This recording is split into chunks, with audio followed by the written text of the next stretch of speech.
اس کا مرکز بعض صوفیہ نے بالکل ناف قرار دیا، بعض نے وسط دماغ قرار دیا، لیکن اس کا مرکز، اس کا جو مرکز ہے، اس کی جگہ ہے، یہ پیشانی ہے، بالکل بالوں کی یہ جو جڑ ہے، یہ اس کا مقام ہے۔ یہاں پر یہ رہ کر پورے جسم کے اندر، بندے کی روح اور جسم کے اندر، طبیعت کے اندر، دل دماغ کے اندر یہ انتشار پیدا کرتا ہے۔ تو حضرات محترم اس کے بارے میں کہ جب اس کو پیدا کیا گیا، یہ اپنا کتب کے اندر موجود ہے کہ غالباً اس کو امام غزالی نے بھی نقل کیا کہ جب اس کو پیدا کیا گیا، اللہ نے ہر مخلوق کو پیدا کیا، ہر مخلوق کو جب پیدا کیا، فرشتوں کو، انسانوں کو، چرند پرند درند کو، زمین آسمان، کائنات کو، چاند سورج ستارے، کتنی اللہ کی مخلوق ہے، سب کو پیدا کیا۔ ہر مخلوق کو پیدا کرنے کے بعد رب ذوالجلال نے پوچھا، بتاؤ تو کون ہے اور میں کون ہوں؟ ہر مخلوق نے کہا، اللہ تو ہمارا رب ہے، تو ہمارا پروردگار ہے، تو ہمارا خالق ہے، تو ہمارا پیدا کرنے والا ہے۔ اس خناس سے پوچھا گیا کہ بتا تو کون ہے، اور رب نے پوچھا کہ بتا میں کون ہوں، اس نے کہا تو ہے، میں ہوں۔ یعنی اس نے اللہ رب العزت کی بارگاہ میں اس طرح تکبر کیا۔ اللہ رب العزت نے پھر اس کو سزا دی اور بھوکا رکھا۔ جب بھوک کی وجہ سے یہ مر جا گیا، بھوکا، بلکہ میں نے اپنے شیخ طریقت قبلہ شیخ الحدیث و تفسیر، شیخ القرآن والحدیث حضرت مولانا حمید جان سیفی زید مجدہ، میرے استاذی، میرے مرشدی، آپ سے تو یہ الفاظ بھی میں نے ایک دفعہ سنے تھے۔ آپ نے فرمایا کہ اس کو دوزخ کے اندر، اس کو جہنم کے اندر ڈالا گیا۔ 1000 سال کے بعد جب جہنم سے اس کو نکالا تو اس سے پوچھا گیا کہ اب تو بتا کون ہے، میں کون ہوں؟ اس نے رب کی بارگاہ میں یوں سرکشی کی اور اس نے کہا کہ تو ہے، میں ہوں۔ تو پھر اس کو ٹھنڈی جہنم کے اندر ڈالا گیا۔ ایک گرم ہے، آگ والی ہے، ایک ٹھنڈی جہنم بھی ہے، اس کے اندر اس کو ڈالا گیا 1000 سال۔ اس کی وہی کیفیت، رب سے اس نے، خناس نے کہا تو ہے، میں ہوں۔ تو پھر 1000 سال اس کو بھوکا رکھا گیا۔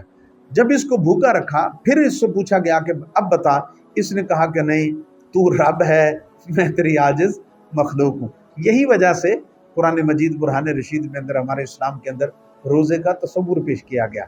فرمایا گیا کتب علیکم الصیام کما کتب علی الذین من قبلکم لعلکم تتقون، کہ تم روزے رکھو، یہ تم پر اس وجہ سے روزے رکھے گئے تاکہ تمہارے اندر تقویٰ آ جائے، یعنی اس سے بندے گئے۔ یہی وجہ کہ رسول اکرم صلی اللہ علیہ وسلم نے نوجوانوں سے بھی فرمایا کہ تم نوجوانوں اپنی شہوات پر شادی کے ذریعے سے کنٹرول کرو، اگر تم شادی نہیں کر سکتے، اس کی وسعت اور طاقت نہیں، تو پھر تم روزے رکھو۔ یعنی بھوک کی وجہ سے بندے کے اعضاء اور نفس ہے، یہ بہت اعتدال میں آتا ہے، تو یہ سرکشی اس کی کنٹرول میں ہوتی ہے۔ تو یہی وجہ سے فرمایا گیا کہ جب اس کی پیدائش ہوئی، پھر اس کو بھوکا رکھا گیا، تو بھوکے رکھنے کی وجہ سے اس کے اعصاب جو تھے وہ کمزور ہو گئے۔ بہرحال یہ ایک مخلوق ہے، ہمارے جسم کے اندر ہے۔ آپ کہیں گے یہ نظر نہیں آتی، جسم کے اندر کیسے داخل ہو گئی؟ جس طرح روح میرے بھائی داخل ہو گئی، اسی طرح یہ نفس بھی جسم کے اندر داخل ہو گیا۔ تو یہ فطرتاً ہی یہ بندے کو برائی کی طرف اکساتا ہے اور برائی کی طرف بندے کو لے کے آتا ہے۔ اب دیکھیے قرآن مجید برہان رشید میں سورہ یوسف، اللہ رب العزت نے اس نفس کی کیفیت کو بیان کیا۔ ہم انشاءاللہ اگلی نشست میں عرض کریں گے کہ یہ نفس بظاہر تو ایک ہی ہے، پھر آگے اس کی کیٹیگریاں ہیں، اس کے مقامات ہیں، وہ بھی انشاءاللہ عرض کریں گے۔ ویسے فی نفس ہی، نفس کے بارے میں، اس کی ذات کے بارے میں بتایا گیا، ان النفس لامارۃ بالسوء الا ما رحم ربی، کہ بے شک نفس تو ہمیشہ برائی کا حکم دینے والا ہے، مگر جس پر میرا رب مہربانی کرے تو یہ اس پر اپنی خباثت اور غلاظت اپنا وار نہیں چلا سکتا، جس کی اللہ مدد کرے۔ ورنہ اس کی فطرت برائی کی طرف راغب کرنا ہے، اس کا فطرت ہمیشہ بندے کو گناہ کی طرف راغب کرنا ہے، اس کی فطرت ہمیشہ انسان کو سرکشی کی طرف ابھارنا ہے۔ اب دیکھیے، میں نے عرض کیا کہ اس کی فطرت، اس کی خرابی اور اس کا سب سے پہلا، اس کے جو نس کے اندر وہ تکبر ہے اور سرکشی ہے۔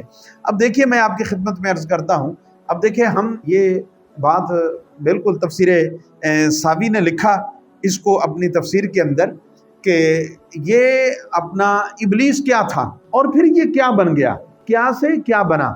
اب یہ اس کا، ابلیس کا، بعض لوگ اس کو سمجھتے ہیں کہ شاید یہ فرشتہ تھا۔ یاد رکھیے یہ فرشتہ نہیں تھا، یہ جن تھا، لیکن یہ فرشتوں میں گھلا ملا رہتا تھا اور ان کے ساتھ رہتا تھا، بلکہ گلا ملا نہیں رہتا تھا۔ اس کی آگے سنیے فرشتوں کے ساتھ اس کا تعلق اور ربط اور مقام کیا تھا فرشتوں کیا۔ یہ اللہ کے دربار میں اتنا بلند اس کا مقام تھا، اس ابلیس کا اتنا بڑا اس کا مقام تھا، اور یہ ابلیس کا معنی ہے رد کیا ہوگا، ویسے اس کا صحیح نام عزازیل تھا، یاد رکھ لیجئے اس کا نام عزازیل تھا۔ تو یہ اتنا اللہ کی بارگاہ میں مقرب تھا۔ تو حضرت کعب احبار رضی اللہ تعالی عنہ یہ کہتے ہیں کہ یہ 40,000 سال تک یہ اپنا فرشتوں کا یہ جنت کا خزانچی رہا، 40,000 سال تک جنت کا خزانچی رہا، اور 80,000 برس تک یہ فرشتوں کا ساتھی رہا، اور 20,000 برس تک فرشتوں کا لیکچرار رہا، ان کو واعظ کرتا رہا، تقاریر کرتا رہا، ان کی تربیت کرتا رہا یہ، اور 30,000 سال تک پھر ایک فرشتے ہیں جو مقربین ہیں، یہ ان مقربین فرشتوں کا سردار رہا۔ پھر 1,000 سال تک روحانین فرشتے، یہ بھی ایک فرشتوں کی جماعت ہے، تو یہ ان کی سرداری کے منصب پر رہا۔ پھر یہ 14,000 برس تک اللہ کا جو عرش ہے اس کا طواف کرتا رہا، اور پھر یہ پہلے آسمان پر اس کا نام تھا عابد، یعنی عبادت کرنے والا عابد، اور دوسرے آسمان پر زاہد زہد کرنے والا، اور تیسرے آسمان پر اس کا نام مشہور اس نام سے تھا کہ عارف، یعنی جسے اللہ کا عرفان ہو، اللہ کی پہچان ہو، اللہ کی پہچان کرنے والا۔ تو چوتھے آسمان پر اس کا نام تھا ولی، اور 5ویں آسمان پر تھے اس کا نام تھا تقی کے نام سے مشہور تھا، یعنی تقوی والا، اور 6ٹھے آسمان پر اس کا نام خازن، 7ویں آسمان پر اس کا نام عزازیل تھا، اور لوح محفوظ پر اس کا نام ابلیس لکھا ہوا تھا۔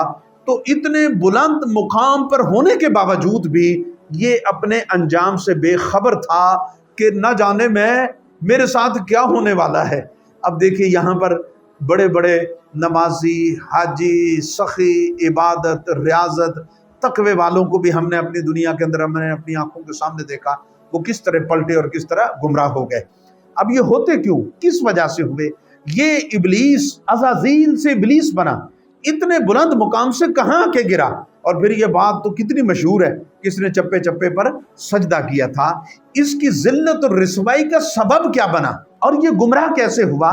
وہی بات جو میں نے ابتدان کی کہ سرکشی، تکبر کی وجہ سے۔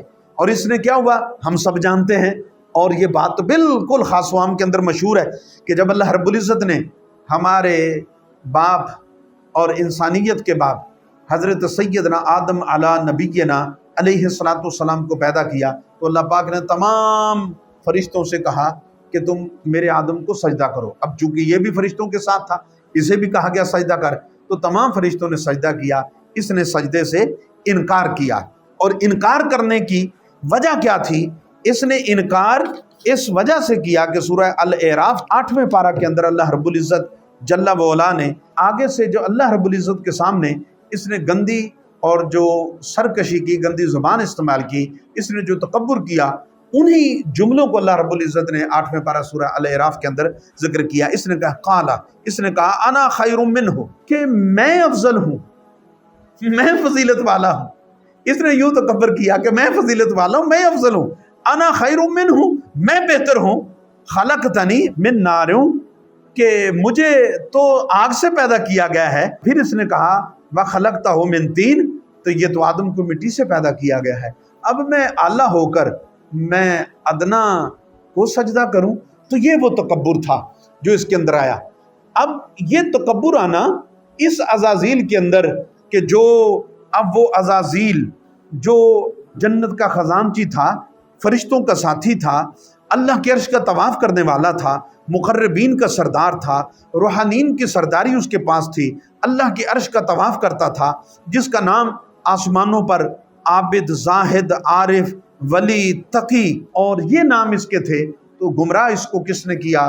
حضرات صوفیہ نے لکھا کہ اتنے بڑے بلند مقام پر، اتنے بڑے منصب پر سے گرا کر نیچے جس کو ابلیس کیا، اور مردود بارگاہ خداوندی سے کرانے والا اس اعلیٰ شخصیت کو کون تھا ادنا بنانے والا اور اسفل السافلین میں ڈالنے والا؟ یہ کون تھا؟ اس کے اندر نفس تھا، اس نفس کی خرابی کی وجہ سے یہ ساری اس کے اندر خرابیاں آئیں، تو اب اندازہ کیجئے کہ تزکیہ نفس کرنا کتنا ضروری ہے، اس کا محاسبہ کرنا کتنا لازم ہے۔